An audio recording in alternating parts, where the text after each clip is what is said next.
देश के अलग अलग हिस्सों के लिए ट्रेन चलेंगी और आज शाम 6 बजे से इसके लिए टिकट की बुकिंग भी हुई है, लेकिन सारे टिकट 10 मिनट में फुल हो गए। जी हां, पहले दिन सिर्फ 10 मिनट में ट्रेन की टिकट्स फुल हो गई हैं।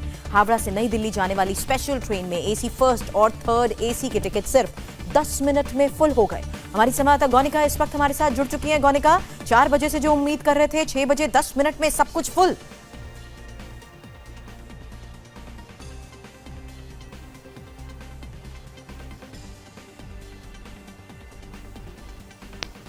गौनिका की आवाज हम तक नहीं पहुंच पा रही है। गौनिका से इस बारे में हम बातचीत करें, लेकिन उससे पहले आपको बता दें, जैसा कि सब इंतजार कर रहे थे, पैसेंजर ट्रेनों की शुरुआत जो कल से हो रही है उसके लिए आईआरसीटीसी की तरफ से 4 बजे से बुकिंग शुरू होनी थी, लेकिन अपलोड किए जाने की वजह से, डेटा अपलोड किए जाने की वजह से ये फैसिलिटी शाम 6 बजे शुरू हुई। और फिलहाल जो जानकारी मिल पाई है, 6 बजे जैसे ही टिकट बुकिंग शुरू हुई, 10 मिनट में ये सब फुल हो गया। गौनिका, इस बारे में क्या डिटेल?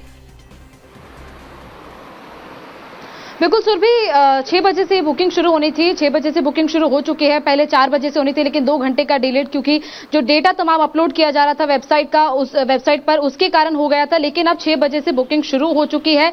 हालांकि अभी सिर्फ कुछ ट्रेनों की बुकिंग हो रही है। काफी ज्यादा ऐसी ट्रेनें हैं जिनकी बुकिंग अभी नहीं हो पा रहे हैं। कई जगह से लोगों की तरफ से जानकारी मिल रही है। लोग शिकायत कर रहे हैं कि अभी वो उनकी तरफ, उनके कंप्यूटर पर या फिर उनकी एप्लीकेशन पर वेबसाइट नहीं खुल पा रही है, या फिर वो ट्रेन की बुकिंग नहीं कर पा रहे हैं, जिसको लेकर अब रेलवे ने यह कहा है कि कुछ ट्रेनों की बुकिंग में अभी समस्या आ रही है। कुछ ट्रेनों की बुकिंग अभी शुरू नहीं हो पाई है, उनकी बुकिंग भी जल्दी शुरू होगी। लेकिन जिस तरह हावड़ा से दिल्ली आने वाली जो ट्रेन है, उस ट्रेन के एसी फर्स्ट और एसी 3 की बुकिंग पहले 10 मिनट में, यानी कि 6 बजे बुकिंग शुरू हुई और 6:10 तक ये पूरी बुकिंग्स हो गई। करीब 400 के आसपास ये कुल सीट्स हैं इन दोनों कोचेस में। बिल्कुल, तमाम जो गाइडलाइंस है वो रेलवे की तरफ से पहले ही जारी की जा चुकी हैं, और तमाम जो गाइडलाइंस है उन्हें यात्रियों को फॉलो करना होगा। और सिर्फ वही यात्री स्टेशन तक जा पाएंगे जिनका टिकट कंफर्म होगा। किसी तरह का कोई वेटिंग लिस्ट या आरएसी की बुकिंग ही नहीं हो रही है, सिर्फ कंफर्म टिकट ही बुक हो रहे हैं। और अगर किसी यात्री को स्टेशन तक पहुंचना है या स्टेशन से अपने घर जाना है, तो उन्हें अपना कंफर्म ई टिकट ही दिखाना होगा।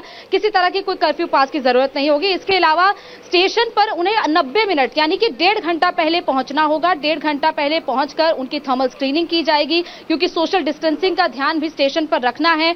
अगर एक ट्रेन यहां पर चलेगी तो तमाम जो उसमें यात्री होंगे, बड़ी संख्या में यात्री पहुंचेंगे, तो एक एक कर सबकी थर्मल स्क्रीनिंग हो, सबके हाथों को सैनिटाइज करवाया जाए, वो पूरा ध्यान रेलवे स्टेशन पर रखा जाएगा। इसलिए लोगों को जल्दी पहुंचने के लिए कहा गया। इसके अलावा क्योंकि ये एसी कोचेस हैं तमाम, किसी तरह का कोई कंबल, चादर या फिर पिलो नहीं मिलेगा। लोग अपने घरों से ही ये लाएंगे। कोई फूड सर्विस नहीं होगी। सिर्फ लोग अगर खाना खरीद कर खाना चाहते हैं तो वो सर्विस अवेलेबल होगी, लेकिन टिकट के साथ ये सर्विस नहीं मिलेगी। इसके अलावा जब दिल्ली रेलवे स्टेशन पर यात्री पहुंचेंगे ट्रेन पकड़ने के लिए, या फिर ट्रेन जब किसी जगह से वापस आएंगे, तो उनकी एंट्री सिर्फ पहाड़गंज की साइड से होगी। अजमेरी गेट साइड की एंट्री को और एग्जिट को बंद कर दिया गया है। फिलहाल शुक्रिया पूरी जानकारी के लिए। नजर बनाए रखें, रेलवे की तरफ से तमाम अपडेट्स जो आते रहेंगे, इस बारे में आपसे हम अपडेट्स देते रहेंगे। शुक्रिया फिलहाल आपका।